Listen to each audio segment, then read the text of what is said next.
स्वास्थ्य क्षेत्रको सबै कुरा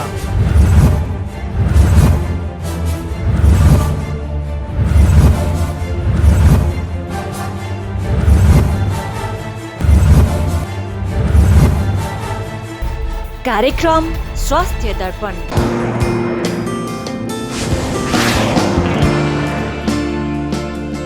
आदरणीय दर्शकहरू, कार्यक्रम स्वास्थ्य दर्पणमा हार्दिक स्वागत गर्न चाहन्छु। म प्रस्तुता सन्दीप कुमार श्रेष्ठ। हामी प्रत्येक साताको बिहीबार स्वास्थ्य दर्पणको साथ यहाँहरूमा आज उपस्थित भइराखेका छौँ। स्वास्थ्य क्षेत्रको विविध विषयवस्तुलाई हामी दर्पणको रूपमा प्रस्तुत गरिराखेका छौँ। आज हामी काठमाडौँ बाहिर विभिन्न विधाका अस्पतालहरू सञ्चालन गरिने क्रमहरू बढ्दो छ। स्पेसलाइज डक्टरहरूले स्पेसलाइज हस्पिटल इस्टाब्लिस गरी बिरामीलाई सेवा प्रवाह गरिरहनु भएको अवस्था छ। चितवनमा मुटु अस्पताल स्थापित हुँदैछ। यो अस्पतालको सेवा सुविधा र कन्सेप्ट के हो, यसले बिरामीलाई सेवा, दूरदराजको बिरामीलाई कस्तो खालको सेवा प्रवाह गर्न सक्छ लगायतको महत्त्वपूर्ण विषयमा हामी कुराकानी गर्दैछौँ। हामीसँग यो विषयमा कुराकानी गर्नको लागि हस्पिटल डाइरेक्टर हुनुहुन्छ चन्द्रकान्त अर्याल सर हुनुहुन्छ। हामी यो विषयमा उहाँसँग कुराकानी गर्नेछौँ। लगायत उहाँको स्वास्थ्य क्षेत्र र उहाँको केही अन्य विषयलाई पनि हामी जोड्नेछौँ। सरलाई स्वागत छ। धन्यवाद। आराम हुनुहुन्छ? ठिक छ। यो 2 दशक लामो यात्रा विदेशमा व्यतीत गरिरहँदाखेरि व्यक्तिगत अनुभव के छ? अब सानो उमेरमै पढ्ने एजुकेसनको रूपमा हायर स्टडीको एचिभमेन्टको लागि चाहिँ हामी विदेश गयौँ। म विदेश 2000मा गएको हो। अब त्यहाँ पढ्ने क्रम भयो, वर्क एक्सपिरियन्सहरू भए, अब दुःख सुखका दिनहरू हामी बिताइयो र अहिले अब एउटा यस्तो लेभलमा पुगियो कि जहाँ अलिकति क्वालिफिकेसन्स पनि आफूसँग गेन भयो र आर्थिक रूपमा पनि समृद्ध भइयो। त्यो भएपछि अब के गर्ने त? जुन ठाउँले हामीलाई बनायो, हुर्कायो, पढायो, यो ठाउँमा चाहिँ केही गर्नुपर्छ हामी भन्ने हिसाबले एउटा हामी दक्ष जनशक्ति दक्ष टिमहरूसँग मिलेर स्वास्थ्यको फिल्डमा चाहिँ हामी लाग्यौँ। आफ्नो देश र आफ्नो बाल्यकाल जहाँ बित्यो र विद्यालय जीवनमा अध्ययन गर्ने साथीहरूसँग मिलेर गर्नुपर्छ भन्ने जुन एउटा विचार थियो नि तपाईँसँग, हजुर, त्यो स्थापित हुँदैछ। एकदम। मेरो साथी डाक्टर शङ्कर लौटाडी, हामी चाहिँ पहिलेदेखि एकचोटि उहाँ आई थिङ्क 6-7 इयर्स एगो लन्डन जानुभएको थियो। हामी बस्यौँ, एउटा कुराहरू पनि गऱ्यौँ ल we have to do something, होइन? जनशक्तिहरू यस्तो राम्रो, उहाँहरूसँग स्किल छ, सबै कुरा छ भने हामी मिलौँ, मसँग पनि विदेशको आफ्नो स्किलहरू छ, त्यो सेयर गरौँ र एकजुट भएर अगाडि बढौँ र आफू हुर्केको ठाउँ, आफूले पढेको ठाउँ, हजुरले भने जस्तो केही गरौँ। अब गर्न त पर्यो, तर यसका बेनिफिट्स कोलाई, केलाई, मेरो लागि मात्रै अथवा चाहिँ सारा सोसाइटीलाई, यो कुराहरू मायने राख्दाखेरि यसबारेमा गहन विचार गर्दाखेरि हामीले चितवनमै केही गरौँ। अब मुटु अस्पतालसँग रिलेटेड हामीसँग जनशक्ति राम्रो भएको अवस्था, त्यो हुँदाखेरि जुन समथिङ डिफ्रेन्ट अब जेनरल हस्पिटल हामीसँग यहाँ जति पनि भएको अवस्था छ, राम्रो राम्रो हस्पिटलहरू, तर युनिकनेस, स्पेसल हस्पिटल। विचार कसरी सिर्जना भयो? यो केही गरौँ, अरूलाई भावनात्मक रूपले दिउँ भन्ने एउटा कुरा भयो। अर्को कुरा, म बेलायतमा बस्ने क्रममा म एल्डरली पिपुलहरूसँग जो चाहिँ अलिकति मानसिक रूपमा र फिजिकल्ली पनि अशक्त हुने एजमा पुगेका एल्डरलीहरूसँग काम गर्ने मौका मिल्यो मलाई। त्यो मिल्ने क्रममा मलाई एउटा कुरा के सिर्जना भयो भने, हेल्थ सेक्टर भनेको यस्तो सेक्टर हो जहाँ चाहिँ मान्छेले केही नयाँ गर्नुपर्छ। त्यो उमेर जसको पनि आउँछ, एउटा वृद्ध भइसक्नु भएको बुवा आमा दाजुभाइ जो हुनुहुन्छ उहाँलाई त्यो सेवा, होइन, त्यो चाहिँ एट्याचमेन्ट, इन्टिमेसी सबै चाहिन्छ र अहिलेको बेलामा ल्याकिङ छ। किनभने यङ जेनेरेसनहरू म्याक्सिमम विदेश, अहिले बुवा आमाहरू साह्रै दुःखी हुनुहुन्छ, न छोरा न छोरी, सबै बाहिर गएको अवस्था छ, एक्लोपन सब कुरा छ। त्यो भएको हुनाले हामी ओके लेट्स डु समथिङ भन्ने कुरा त थियो नै, तर आफूले गाडी नै चलाउन जानिन्न भने गाडी किनेर अर्थ छैन भने जस्तै उ त आफूसँग जे सिप छ त्यसमै इन्भेस्ट गरौँ, त्यसमै लागौँ भन्ने हिसाबले नै हामी हेल्थ सेक्टरमा लागेको हो। यसको प्लानिङको कुराहरू गरौँ, यो कसरी दीर्घ रूपमा जाँदैछ? अब यो स्टार्टिङ फेज भयो, हामी मेहनत गर्दैछौँ पोजिटिभ भाइब्सका साथ। मुख्य कुरा एकदम हामी इकोनोमिकल्ली मात्र भन्दा पनि इमोसनल्ली एट्याच बढी छौँ। ओके होइन, अब पैसा हुनेले मात्र नभएर पैसा नहुनेले पनि सेवा पाउनुपर्छ। स्वास्थ्य भनेको जो पनि बिरामी हुनसक्छ भन्ने कुराले हामीलाई इम्फेसिस पनि गरेको छ।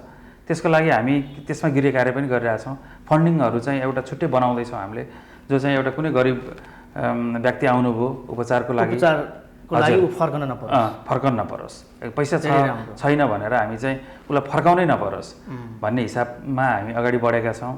त्यो एउटा पाटो भयो भने अर्को पाटो चाहिँ हामी सेवामूलक पनि हुन सक्यो। कोही सानो मुटु सम्बन्धी रोग लाएर काठमाडौँ नै जान नपरोस्, होइन, धाउन नपरोस्। हामीले गर्न सक्ने कामहरू गर्दै जाउँ। अहिले अब हामी सञ्चालनको फेजमा छौँ। अब त्यसपछि हामी क्याथ ल्याब पनि सुरु गर्दैछौँ। भेरी सोर्टली हामी चाहिँ त्यो प्रोसेसमा लागिसकेका छौँ र हाम्रो उद्देश्य भनेको ओपन हार्ट सर्जरीसम्म जानेछ। कम्प्लिट हजुर, एकदम कम्प्लिट प्लानमा छौँ हामी। यसका चुनौतीहरूलाई तपाईँले पहिल्यै आफ्नो अध्ययनको विषय बनाएर अगाडि बढ्नु भएको छ छैन? हामी टिम वर्कमा छौँ। त्यही सोल्युसन आउँछ। Few heads are better than one भने जस्तो हामी एक मुट्ठी बन्यौँ भने जे पनि गर्न सक्छौँ भन्ने विचारका साथ हामी अवसर रूपमा लिनु भएको छ। एकदम हामीसँग चाहिँ यस्तो जनशक्ति छ, यस्तो मोटिभेसनल टिम छ जसले चाहिँ हामीले जे पनि गर्न सक्छौँ पोजिटिभ वेमा। कुनै पनि संस्थालाई व्यावसायिक हिसाबले स्थापित गर्नको लागि हजुर बजेटिङले मात्रै महत्त्वपूर्ण रोल खेल्छ, अर्थात् त्यसको टिमवर्कको जरुरी छ। एकदम बजेट भनेको एउटा पाटो हो। तपाईँको चाहिँ एउटा गाडीको चारवटा पाङ्ग्रा मध्ये अगाडिका 2टा बजेट भयो भने पछाडिको 2टा भनेको टिम म्यानेजमेन्ट हो। यसमा जोड्नुपर्ने अनि के विषयहरू छन्? आर्थिक र बौद्धिक सबै सिपहरूलाई चाहिँ यहाँ युज गरेर यहाँ भएका दाजुभाइ दिदीबहिनीहरूलाई चाहिँ सेवा दिउँ भन्ने इन्टेन्सन छ। हामीले जुन अरू दाजुभाइ दिदीबहिनीहरूले चाहिँ पीडा भोग्नु भएको छ त्यो पीडामा चाहिँ हैसियत गरेर अगाडि बढ्न सकौँ, सेयर गरौँ भन्ने हाम्रो उद्देश्य छ। अभियसली हामी I hope will get this support from everyone. Chandrakant sir, यहाँलाई धेरै धेरै धन्यवाद छ कुराकानीको लागि। र नेपाल र त्यसपछि आफ्नो बाल्यकाल बिताएको ठाउँमा र बाल्यकालका साथीहरू, विद्यालय जीवनका साथीहरूसँग एउटा टिमवर्कमा काम गर्दै हुनुहुन्छ। हाम्रो यहाँलाई धेरै धेरै शुभकामना। यहाँ आएर चाहिँ अपर्च्युनिटी दिनुभयो 2-4वटा कुराहरू राख्नको लागि, त्यसको लागि पनि धेरै धेरै धन्यवाद सर। हामी प्रभात शर्मा सरसँग कुराकानी गर्दैछौँ। चितवन मुटु अस्पतालको अब हामी सेवालाई कसरी प्रभाव गर्दैछौँ, सरल रूपमा, सस्तो रूपमा बिरामीलाई कसरी आकर्षित गर्दैछौँ र दीर्घ योजनाहरू के छन् लगायतका विषयमा हामी केन्द्रित रहनेछौँ। आउनुहोस् कुराकानीलाई अगाडि बढाउँ। प्रभात सर, स्वागत छ स्वास्थ्य दर्पणमा। नमस्ते। आराम हुनुहुन्छ? आराम छ। अस्पतालहरू हामी अब उद्घाटनको क्रममै छौँ होइन? हजुर। खास हाम्रो कस्तो खालको विचारबाट यो अस्पताललाई अगाडि लाँदैछौँ, कस्तो उद्देश्यबाट हामी बिरामीलाई सेवा प्रवाह गर्दैछौँ? मुटुसँग सम्बन्धित मान्छेहरूले चाहिँ सामान्य बिरामी हुन्छन्, मुटुको रोग हुन्छ, तर उनीहरू चाहिँ अब मुटु रोग विशेषज्ञसँग नपुगिकन उनीहरू चाहिँ अन्त छरेर जाने अवस्था हुनसक्छ। त्यस कारणले ओभरअल रूपमा हामीले हेरेर स्पेसल मुटु रोग सम्बन्धी एउटा अस्पताल खोल्नु भनेर हामीले चितवनमा एउटा प्लान सुरु गरेका छौँ। काठमाडौँ बाहिर यस्ता संस्थाहरूलाई स्थापित गर्नु आफैमा सम्भावना छन्, बिरामीको लागि पनि राम्रो हो। चुनौतीहरू कस्तो रहेछन्, त्यसलाई केही आकलन गरिएको छ? अब यसको धेरै चुनौतीहरू छ। जस्तै हामीले यो अस्पताल यहाँसम्म पुर्याउनको लागि पनि हामीले सरकारी संयन्त्रदेखि लिएर हरेक ठाउँमा हामीले चुनौती बेहोरेका छौँ। हामीले यहाँसम्म ल्याउनको लागि हामीले धेरै मेहनत गरेका छौँ। मुटुको उपचार गर्नको लागि यहाँबाट काठमाडौँ जान नपारोस् र यहीँको जनताले यहीँ बसेर मुटुको सबै सुविधाहरू पाउन् भन्ने उद्देश्य। यहाँ आउने बिरामीको लागि? हजुर, होइन, यहाँ आउने बिरामीको लागि यहीँ पाउन् र उनीहरूलाई कुनै पनि अप्ठ्यारो नहोस् र उनीहरूले काठमाडौँमा पाउने सुविधा यहीँ पाओस् भन्ने हिसाबले हामी सेवा दिन खोजेका छौँ भन्नुहुन्छ। यहाँको ब्याङ्कको लोन होला, स्टाफलाई म्यानेजमेन्ट गर्नु पऱ्यो, संस्था रन गर्नु पऱ्यो, आफ्नो जग्गा छैन होला, भाडा तिर्नु पऱ्यो, छ भने किन्नु पऱ्यो, होइन? त्यति सहज त छैन नि यहाँबाट भने जस्तै। यसलाई चाहिँ हामीले अब विशुद्ध हामीले सेवामूलक पनि भन्दैनौँ, यो व्यवसायमूलक पनि हो, तर हामीले धेरै सेवामूलक र कम व्यवसायमूलक गरेर हामीले यसलाई चाहिँ अगाडि बढाउने हाम्रो टिमको योजना छ। 100% बिजनेसको रूपमा आइरहेका छैनौँ। किन पीडालाई दबाएर चाहिँ सेवातिर मात्रै जानुहुन्छ? आफ्नो पनि बाध्यता छन् होला भन्ने कुरा मात्रै हो। एक्ज्याक्टली, अब त्यो बाध्यता छ तपाईँको। अब हामीसँग चाहिँ अब तपाईँको स्पेसल मुटु अस्पताल भएको कारणले गर्दा पेसेन्टहरू ओभरअल रूपमा सबै पेसेन्टहरू आउँदैनन्। मुटुका समस्या, मुटुका रोगीहरू मात्रै आउँछन्। त्यस कारणले गर्दा पेसेन्ट हाम्रो अरू अस्पतालमा भन्दा कम हुन्छ। त्यस कारणले गर्दा र त्यसको मेन पावरको हिसाबले त हामीले सबै ठाउँमा हामीले चाहिँ प्राविधिक साथीहरू राख्नु पर्यो, स्टाफ नर्सदेखि लिएर तपाईँको चाहिँ सबै ठाउँमा डक्टरहरू राख्नु पर्यो। त्यस कारणले त्यो आफ्नो पीडा त छँदैछ, तर त्यो पीडामा पनि हामी पीडाभन्दा माथि उठेर हामीले केही गर्नुपर्छ, यहाँको मुटु रोगीहरूको लागि केही गर्न सक्नुपर्छ भन्ने हिसाबले चाहिँ हामी अगाडि बढिरहेको अवस्था हो। तत्काल कसरी सेवाहरू प्रवाह गर्दैछौँ र यसका हाम्रा वार्षिक र दीर्घ रूपमा कसरी अगाडि यो संस्थालाई लाँदैछौँ? के योजनाहरू तय छन्? अहिले हामीले संस्थालाई चाहिँ अहिले स्पेसल मुटुसँग रिलेटेड सेवाहरू मात्रै हामीले प्रदान गरिएको छ। त्यसमा चाहिँ अब हाम्रो चाहिँ इको, इसिजी, टिएमटी, एबिपिएम, त्यस पछाडि गएर तपाईँको युएसजीहरूदेखि लिएर राम्रो प्याथोलोजीहरू, सिसियु, आइसियुहरू, सिसियु पनि स्टार्ट भइसकेको छ। र हाम्रो भविष्यमा भनेको केही समय पछाडि हामीले क्याथ ल्याबको प्लान गर्दैछौँ र सिटिबिएस सर्जरीको पनि प्लान गरिरहेका छौँ र मलाई लाग्छ 4-5 महिनाभित्रमा हामीले क्याथ ल्याबको पनि सुविधा दिन्छौँ। यसको अर्थ मुटु रोगीको लागि चाहिने सम्पूर्ण टिमवर्क र प्रविधि र विज्ञको चाहिँ सेटअप सहित हुन्छ? हजुर, सबै सेटअप सहित हुन्छ। हामीसँग एकदम क्वालिफाइड डक्टरहरू हुनुहुन्छ। त्यसको लागि हामी प्लान गरेका छौँ र उहाँहरूसँग सबै कुरा पनि भइसकेको छ र अब हामीले केही समय पछाडि नै छुट्टै त्यो क्याथ ल्याब सेवा चाहिँ हामी। तर रोग हुने र पैसा नहुनेको लागि यहाँहरूले के सोचिरहनु? कोही धनी वर्गका मान्छेहरू हामीसँग आउनुहुन्छ यहाँ र उहाँहरूले हामीलाई मेदान्त अथवा तपाईँको काठमाडौँको कुरा गर्नुहुन्छ। तर मेरो भनाइ कहाँ हो भने तपाईँको यदि मुटुमा समस्या छ भने हामी मेदान्त पुग्न सक्दैनौँ, हामी काठमाडौँ पुग्न सक्दैनौँ। जहाँ हामी बस्छौँ अथवा जहाँ हाम्रो चाहिँ तपाईँको लोकल ठाउँ हुन्छ त्यहाँ नै हामीले हस्पिटलमा त्यो सुविधा प्रदान गर्ने हो। धनी वर्गका लागि मेदान्त र काठमाडौँ पुग्ने टाइम नहुन सक्छ भने यदि उहाँहरूलाई हार्ट एट्याक अथवा हार्टमा कुनै समस्या आइपुग्यो भने उहाँले सुविधा लिने अथवा उहाँले चाहिँ पैसा अथवा उहाँले मेदान्त र तपाईँको अझ काठमाडौँ भन्ने कुराहरू हुँदैन। उहाँहरूले उपचार लिने फर्स्ट ट्रिटमेन्ट भनेको त यही नै हो। यो धनी वर्गका लागिहरूलाई एउटा सुझाव पनि हो, किनभने कुनै पनि रोग भनेको पैसाले गर्दैन। उसले तुरुन्तै तपाईँको रोगले धनी पनि भन्दैन, गरिब पनि भन्दैन। गरिब वर्गहरूको लागि म के भन्छु भने रोग छ तर तपाईँको पैसा छैन उसँग भने त्यसको लागि के हुनसक्छ भने हामीले त्यस्ता कतिपय उपचार पनि गरेका छौँ। हामीले डिस्काउन्टको व्यवस्था गरेका छौँ। हामीले औषधिहरू उहाँसँग भएन भने हामीले मेडिकल रिप्रेजेन्टेटिभहरूसँग हामीले स्याम्पल मागेर पनि हामीले उहाँहरूलाई त्यो औषधि उपलब्ध गराएका छौँ। त्यो चाहिँ एकदम विपन्न वर्गका जसले केही गर्न सक्दैन, जसले तपाईँको अघि पनि मैले 1 घन्टा अगाडि तपाईँको एउटा बुवा आउनुभयो, उहाँको कोही पनि रहन्छ समस्या भयो भनेपछि हामीले त्यो अनुसार छुटको व्यवस्था गरेका छौँ र नेपाल सरकारको नियमअनुसार पनि 10% हामीले गरिबसा प्राय अस्पतालले त्यसलाई चाहिँ अक्षर अंश कार्यान्वयन गरेको देखिन्छ। एकदम हाम्रो तपाईँ अहिले तल गएर हेर्न सक्नुहुन्छ। हामीले त्यो वार्डमा 2टा बेडमा हाम्रो 25 बेड भएको हुनाले 10% हामीले चाहिँ छुट्याउनु पर्ने भएकोले हामीले 2टा बेडमै हामीले निःशुल्क बेड भनेर हामीले टाँसिरहेका छौँ। रोग ठुलो समस्याको रूपमा आइराखेको छ स्वास्थ्यमा, तर पैसा छैन भने पनि उहाँहरू बार्गेनिङ गर्ने, मलाई छुट गराइदिए भन्ने स्थितिमा हुनुहुन्न, किनभने उहाँहरूको एप्रोचै छैन। उहाँहरू त्यो लेभलमा भए पनि भन्न पनि सक्नुहुन्न। तर त्यस्तो बिरामीलाई यहाँहरूले दिने फेसिलिटीसँगै आउटडोर प्रोग्रामको कुरा गराउनु भयो। गाउँ गाउँमा अब हामी जान जरुरी छ इन हस्पिटल बाहेक पनि। अनि यसमा त हामीले पहिला पनि प्लान गरिसकेका छौँ र हामीले स्पेसल तपाईँको शिविरहरू पनि गर्ने हामीसँग योजना छ। हामीले धेरै शिविरहरू, मुटुको शिविरहरू पनि गरिसकेका छौँ र त्यहाँबाट हामीले मुटु रोगको बिरामीहरूको पहिचान गरेर हामीले उनीहरूलाई दिने सुविधा। अहिले त हामीसँग क्याथ ल्याब नभएको हुनाले हामीले जहाँ उहाँहरूको उपचार सम्भव छ त्यहाँको लागि रिफर गरेका छौँ र अब क्याथ ल्याब भइसके पछाडि हामीले त्यो सुविधा पनि हामीले जुन मुटु रोगीहरूको सुविधाको लागि सरकारले छुट दिन्छ त्यो छुट यहीँ ल्याएर अनि त्यसपछि उपचार गर्ने पनि हाम्रो योजना छ। स्वास्थ्य बिमाको कुरा हजुर।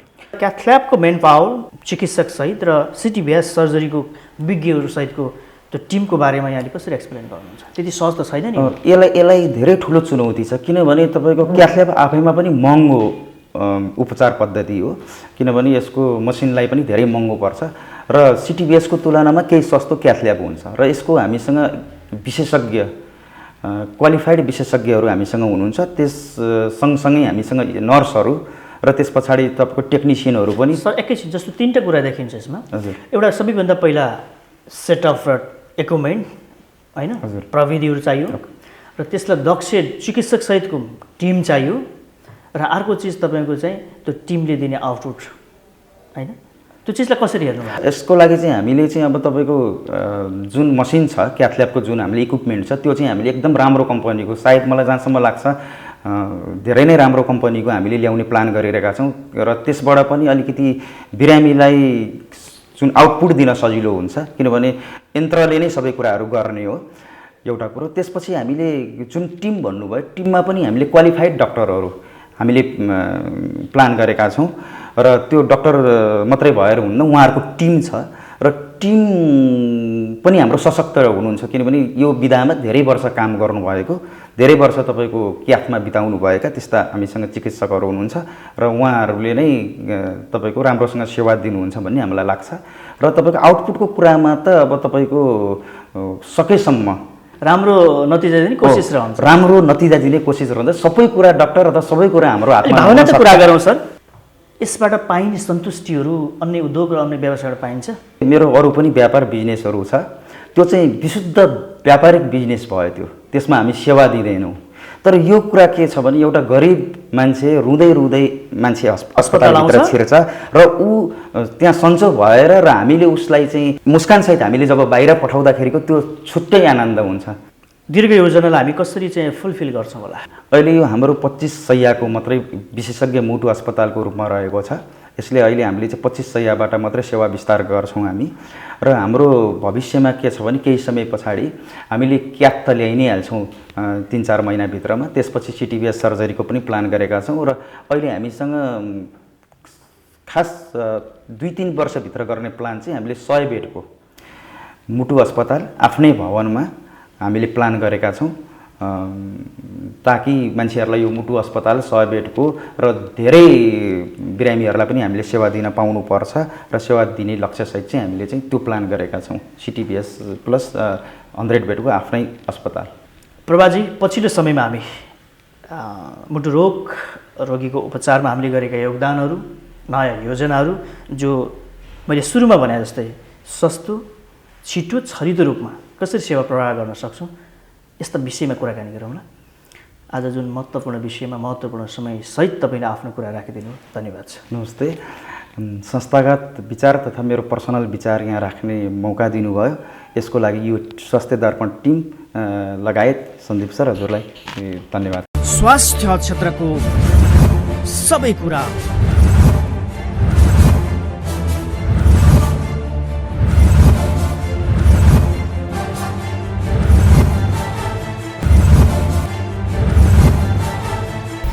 कार्यक्रम स्वास्थ्य दर्पण।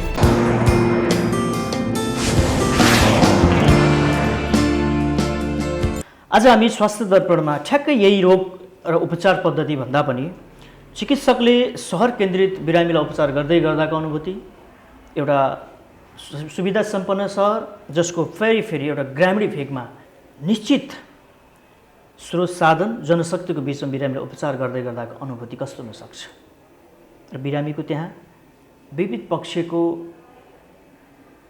असरहरू जो रोगसँग सम्बन्धित विषयवस्तुलाई हामी जोड्ने कोसिस गर्दैछौँ। दर्शकहरू, हामीसँग डाक्टर सन्तोष शर्मा भुषाल हुनुहुन्छ, हामी उहाँसँग यो विषयमा कुराकानी गर्दैछौँ। आउनुहोस् कुराकानीलाई अगाडि बढाउँ। डाक्टर स्वागत छ। नमस्ते, धन्यवाद। आराम हुनुहुन्छ? हजुर। एउटा चिकित्सक, सुविधा सम्पन्न सहर, एउटा राम्रो सेटअप टिमसँग काम गर्नु र त्यही सहरको अलिक दुर्गम भेगमा काम गर्नुको अन्तर कस्तो हुँदो रहेछ? हाम्रो स्रोत साधन अलिकति विकास भएको ठाउँमा अलिकति बढी हुने र ग्रामीण एरियामा चाहिँ त्यही कुराहरू चाहिँ हामीले पर्याप्त मात्रामा चाहिँ नपाइने। जस्तो एउटा सामान्य टेस्ट गर्न पर्यो, एउटा अल्ट्रासाउन्डै गर्न पर्यो भने हामी त्यसको लागि चाहिँ विकास भएको अथवा चाहिँ सुविधा सम्पन्न ठाउँमै हामी त्यसको लागि चाहिँ आउनुपर्ने बाध्यता चाहिँ भेटिएको हुन्छ। तर हामीले जुन आफूले दिने ज्ञान, तपाईँ आफूले दिने बिरामीलाई दिने सुविधा चाहिँ त्यसमा कुनै अन्तर हुँदैन। हाम्रो त्यो सहर केन्द्रित पनि त्यही नै हुन्छ र ग्रामीण भेगमा पनि हामी त्यसरी नै बिरामीको चाहिँ उपचारहरू गर्छौँ। तर जुन स्रोत साधन छ त्यसले चाहिँ हामीलाई कहीँ न कहीँ अप्ठ्यारो चाहिँ गरेको हुन्छ। यो ग्रामीण भेगमा काम गर्दै गर्दाखेरि आफ्नो पेसागत अनुभूति हजुर के छन् त्यसमा? सहर केन्द्रित बिरामी आउनुभयो भने सर्जरीको बिरामीहरू हुन्छ भने सर्जरीको डाक्टर साहबहरूलाई भेट्ने, अब सुगरको बिरामीहरू आउनुभयो, उच्च रक्तचापका बिरामीहरू आउनुभयो भने त्यही अनुसारले डाक्टर साहबहरूलाई भेट्ने एउटा क्याटेगोराइज हुन्छ भने ग्रामीण क्षेत्रमा काम गर्दाखेरि चाहिँ प्राय सबै किसिमको मिक्स बिरामीहरू सम्मिश्रणमा सबै बिरामीहरू चाहिँ हामीले हेरिरहेका हुन्छौँ र उहाँहरूलाई चाहिँ हामीले कसरी कुन हिसाबले चाहिँ सेवा सुविधा दिने र आफूले सकेसम्मको ज्ञान प्रयोग गरेर त्यो बिरामीलाई एउटा गाउँकै क्षेत्रमा चाहिँ कसरी त्यसलाई चाहिँ त्यहाँ सुविधा दिन सकिन्छ र ठिक बनाउन सकिन्छ भन्ने नै मुख्य चाहिँ हाम्रो त्यो एम हुन्छ हाम्रो त्यहाँ ट्रिटमेन्ट गर्दाखेरि। तपाईँले चाहिँ आज जस्तो रोगको थाहा पाउनको लागि प्रयोगशाला रेडियोलोजीको कुराहरू लगायत जुन विषयहरू छ नि पहिचान गर्नको लागि त्यो बिना गाउँका बिरामीहरूको रोग पहिचान गर्न अप्ठ्यारो भइ नै हाल्यो। मेडिसिन चलाउनलाई कतिको अप्ठ्यारो हुन्छ त्यसले गर्दा? यस्तो छ, यसमा जुन हाम्रो पहिला 2-3 वर्ष अगाडिको हामीले गरेको प्र्याक्टिस र अहिले धेरै फरक छ। गाउँ गाउँमा पनि अहिले सुविधा सम्पन्न ल्याबहरू चाहिँ खुल्ने अवस्था खुलिसकेका पनि छन्। अब गाउँ गाउँमा अहिले पनि जुन हाम्रो चाहिँ ट्रिटमेन्टको पाटो र अनि डायग्नोसिसको पाटो हेर्दाखेरि पनि डायग्नोसिसको पाटोको लागि जुन चाहिने हाम्रो आधारभूत सुविधा चाहिँ हुन्छन्, जस्तै हाम्रो अल्ट्रासाउन्ड, एक्सरे भन्छौँ हामी, प्राइमेरी कुराहरू, ठुलो कुरा नभए पनि प्राइमेरी कुराहरू, ती कुराहरू अहिले चाहिँ पहिलाभन्दा केही मात्रामा अलि सहज भएको हो कि जस्तो लाग्छ। त्यसले गर्दा यहाँले सहज भयो? हजुर, निश्चय पनि। र अहिले रेडियोलोजिस्ट डाक्टर साहबहरू पनि अरू डाक्टर साहबहरू पनि गाउँ केन्द्रित जुन मैले सुरुमा प्र्याक्टिस गर्दाखेरि म अलिकति चाहिँ म मात्रै गइरहेको हो कि जस्तो चाहिँ मलाई फिलिङ हुन्थ्यो भने अहिले चाहिँ प्राय अरू डाक्टर साहबहरू पनि गइराख्ने र हामीलाई जुन ट्रिटमेन्टको लागि आवश्यक हुने एड भन्छौँ हामी, जस्तै अब अल्ट्रासाउन्डको कुरा हुन्छ, एक्सरेको कुरा हुन्छ, अरू ल्याबको पाटोहरू होला, त्यो पाटोमा पनि अहिले चाहिँ पहिलाभन्दा केही सहज हो कि जस्तो लाग्छ मलाई। सीमित स्रोत साधनले गर्दाखेरि दिन नसक्दाखेरि कस्तो महसुस हुन्छ? कुनै पनि बिरामीहरू हामीसँग आइराख्दाखेरि अथवा आउँदाखेरि उहाँहरूको चाहना भनेको मैले उहाँहरूको फेसमा पढ्दाखेरि अथवा चाहिँ उहाँले अभिव्यक्त गर्दाखेरि हामी यहाँसम्म आइसकेपछि डाक्टर साहब आउनु भएको छ, चिकित्सकहरू आउनु भएको छ भनिसकेपछि यो रोगलाई चाहिँ यहीँ हलोस्, सकेसम्म चाहिँ हामी गएर ठुलो ठाउँमा भर्ना गरेर बस्न नपरोस्, यहीँ नै उहाँले चाहिँ यो कुरा समाधान गरिदिनु भयो भने राम्रो हुन्थ्यो भन्ने हिसाबको चाहिँ बिरामीको चाहना हुन्छ, हुने पनि भइहाल्यो। र हामीले सकेसम्म लगभग प्राय भनौँ 60देखि 70% जति बिरामी चाहिँ हामीले त्यहीँ नै ठिक गरेर हामीले पठाइराखेको पनि हुन्छौँ। र कतिपय बिरामीहरू अब एकदमै आर्थिक अवस्थाले पनि नाजुक, गर्न पनि नसक्ने त्यस्तो बिरामीहरूलाई हामीले चाहिँ छुट गरेर अथवा चाहिँ कुनै सङ्घ संस्थासँग चाहिँ कोल्याबोरेसन गरेर उहाँहरूलाई केही सुविधा दिन सकिन्छ कि त्यो हिसाबले पनि मैले गरिराखेकै हुन्छु। र अब हुँदै नहुने बिरामीहरू जसलाई चाहिँ भर्ना गरेर अब फर्दर केही गर्नुपर्ने, फर्दर चाहिँ उपचार गर्नुपर्ने बिरामीहरूलाई हामीले भरतपुर अस्पताल जुन सरकारी अस्पताल छ त्यहाँ पनि हामीले रिफर गरेका हुन्छौँ। र त्यो बाहेक अब जस्तै मुटुका समस्याहरू भयो भने मुटु रिलेटेड कुराहरूमा, सर्जिकल समस्या छ भने सर्जिकल रिलेटेड अस्पतालहरूमा चाहिँ हामीले रिफर गर्ने गरेका छौँ। बिरामीले राम्रो उपचार, सही उपचार, आर्थिक हिसाबले सस्तो बनाउनको लागि हामीले कसरी त्यो सहयोग गर्न सकिन्छ होला, यहाँको अनुभव के छ? यसमा त प्राय राज्यकै भूमिका हुन्छ जस्तो लाग्छ। र तर राज्यको भूमिका बाहेक पनि हामीहरू जो चाहिँ उपचारमा खटिएका चिकित्सकहरू हुन्छौँ, समाजसेवी चाहिँ दाजुभाइहरू जो हुनुहुन्छ, संस्थाहरू छ, उहाँहरूको पनि यसमा चाहिँ इन्टरलिगको एउटा चाहिँ आफ्नो भूमिकाहरू हुन्छ जस्तो लाग्छ मलाई। र अहिले त बिमाले पनि धेरै सहज बनाएको छ जस्तो लाग्छ मलाई बिरामीहरूको लागि, किनभने सामान्य एउटा बिमा गर्दाखेरि पनि सानो रुट लेभलदेखि सानो कुरादेखि ठुलो कुरासम्म औषधि उपचारहरू सबै बिमाले दिने भएको हुनाले बिरामीलाई त केही सहज छ जस्तो लाग्छ। तर जो बिमाको पहुँचभन्दा बाहिर हुनुहुन्छ, जो चाहिँ बिमा कसरी गर्ने पनि थाहा छैन धेरै बिरामीहरूलाई, त ग्रामीण लेभलमा हेर्दाखेरि बिमाको महत्त्व के हो पनि बुझ्नु भएको छैन। मलाई कस्तो रोग लागेको छ, कस्तो रोग लाग्दाखेरि कहाँ जानुपर्छ, कसरी चाहिँ यो उपचार चाहिँ मैले खोज्नुपर्छ भन्ने बिरामीहरूलाई थाहा पनि छैन। त्यस्तो बिरामीहरूलाई हामीले दिने जुन बुझाउन सक्ने कुरा नै मलाई ठुलो हो जस्तो लाग्छ, किनभने हामीले बुझाउन सक्यौँ भने त निश्चय पनि उहाँले सबै कुराहरू बुझ्नुहुन्छ। बुझिसकेपछि उपचार भन्ने कुरा एकदमै सहज हुन्छ जस्तो लाग्छ मलाई। ग्रामीण भेगमा यहाँले अगाडि भने जस्तै बेसिक कुराहरू त भए नै, कतिपय कुरो चिकित्सकले यो रोग हुनसक्छ भनेर पत्ता लगाउनको लागि त त्यो सेटअप र त्यो जनशक्ति चाहियो, प्रविधि चाहियो। त्यति बेला कसरी बिरामीलाई उपचार गर्नुहुन्छ यहाँले? चिकित्सक जो हुनुहुन्छ, क्लिनिसियन भन्छौँ हामी, जसले बिरामीलाई चाहिँ प्रारम्भिक रूपमा हेर्नुहुन्छ, उहाँले हेरिसकेपछि बिरामीमा भएको लक्षण, आफूले गरेको जाँचबाट एउटा चाहिँ प्राइमेरी डायग्नोसिस, जसलाई हामीले प्रोभिजनल डायग्नोसिस भन्छौँ, त्यो फाइनल डायग्नोसिस होइन, यस्तो हुनसक्छ भनेर बनाएको डायग्नोसिस हो, मोटामोटी अनुमान भनौँ, त्यो चाहिँ हामीले बनाउन सकिन्छ। त्यो एउटा बिरामीको लक्षणमा, एउटा हामीले जाँचेको चाहिँ क्लिनिकल फाइन्डिङ्समा, र त्यसपछि हामीलाई त्यसको लागि सपोर्टको लागि चाहिँ हामीलाई ल्याबको अरू मेजर्सहरूको आवश्यक चाहिँ आवश्यकता पर्छ र पेरिफेरीमा ग्रामीण भेगमा अप्ठ्यारो पर्ने अलिकति थोरै अप्ठ्यारो पर्ने भेग भनेको पनि बाटो भनेको पनि त्यही नै हो र त्यसको लागि जुन अहिले चाहिँ केही सहज भएको कि जस्तो चाहिँ मलाई लाग्छ किन भन्दाखेरि अहिले गाउँ गाउँमा पनि सरकारको नीतिअनुसार पनि नगर स्तरीय अस्पतालहरू खुल्ने स्वास्थ्य चाहिँ चौकीहरूलाई पनि अलिकति चाहिँ अपग्रेड गर्ने कामहरू जुन भएको छ त्यसले गर्दाखेरि ल्याबको मात्रै सुविधा हुँदाखेरि पनि हाम्रो डायग्नोसिस र ट्रिटमेन्टमा त्यसले ठुलो असर पार्छ जस्तो चाहिँ मलाई लाग्छ। जस्तो केही सन्देशहरू दिनु पऱ्यो भने आफ्नो अनुभवको आधारमा के भन्न चाहनुहुन्छ? मेरो अलिकति मैले चाहिँ पहिलेदेखि नै गाउँघर ग्रामीण क्षेत्रमा बढी काम गरेको हुनाले मलाई चाहिँ के लाग्छ भने सहरमा त सबै सुविधाहरू भइहाल्ने भयो बिरामीको पहुँचमा होइन सामान्य समस्या हुँदाखेरि पनि त्यसलाई चाहिँ वर्गीकृत गरेर कसले हेर्ने कुन डाक्टर साहबले हेर्ने भनेर चाहिँ निश्चय पनि प्रकृति अनुसार चाहिँ उहाँहरूले सुविधा सेवा सबै पाउने हुनुभयो। अहिले वास्तवमा अलिकति चाहिँ बिरामीलाई अप्ठ्यारो पर्ने भनेको जुन वर्ग हुनुहुन्छ जसले बुझ्नुहुन्न आफूलाई भएको कुराहरू चाहिँ उहाँहरूले चाहिँ अभिव्यक्त गर्न सक्नुहुन्न जसमा चाहिँ यो हेल्थ एजुकेसन स्वास्थ्यको एजुकेसनको चाहिँ एकदमै कमी छ र उहाँहरू अहिले पनि पुरातात्विक नै अन्धविश्वासमा चाहिँ अल्झिराख्नु भएको छ होइन। कति बिरामीहरू आउनुहुन्छ 12 दिन 15 दिनसम्म पनि चाहिँ अन्धविश्वासमै बसेर उपचार गरेर पछि बिग्रिसकेपछि आउनुहुन्छ र उहाँहरूलाई बचाउन एकदमै गाह्रो पर्छ। त्यो अवस्थाले गर्दाखेरि हामीले जुन स्वास्थ्यको एउटा चाहिँ सन्देश छ हामीले कसरी चाहिँ यो कुरालाई चाहिँ गाउँमा बुझाउन सकिन्छ त्यो कुरालाई चाहिँ हामीले ध्यान दिएर हामी मात्रै होइन स्वास्थ्य कार्यालय विभिन्न स्वास्थ्य कर्मीहरू सबै सरकारी निकायहरूले चाहिँ गएर त्यो कुरामा चाहिँ हामीले ध्यान दिन सक्यो भने जब हामीले हेल्थ एजुकेसन चाहिँ प्रोभाइड गर्छौँ एजुकेसन भएपछि मान्छेले अटोमेटिक आफ्नै तरिकाले चाहिँ लक्षित समस्या त्यो गरेपछि हेल्थ एजुकेसन भनेको नै इम्पोर्टेन्ट हो जस्तो लाग्छ कि मलाई चाहिँ। आजको यो प्रस्तुतिमा हजुरले जोड्नै पर्ने कुराहरू केही छ भने राख्न सक्नुहुन्छ?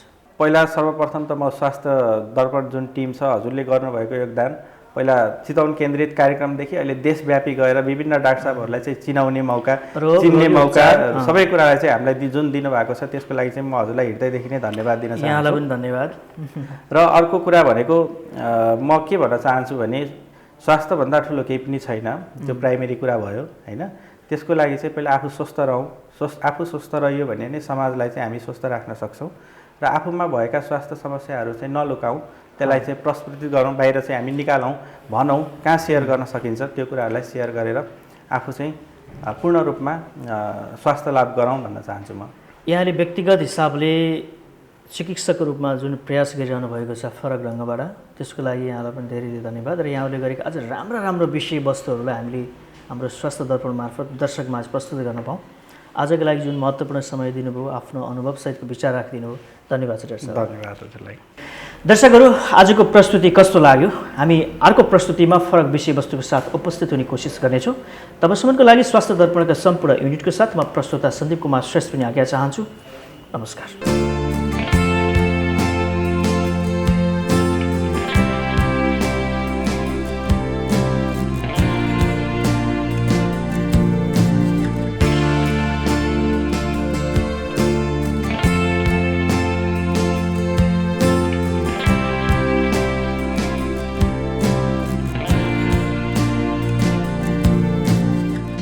स्वास्थ्य क्षेत्रको सबै कुरा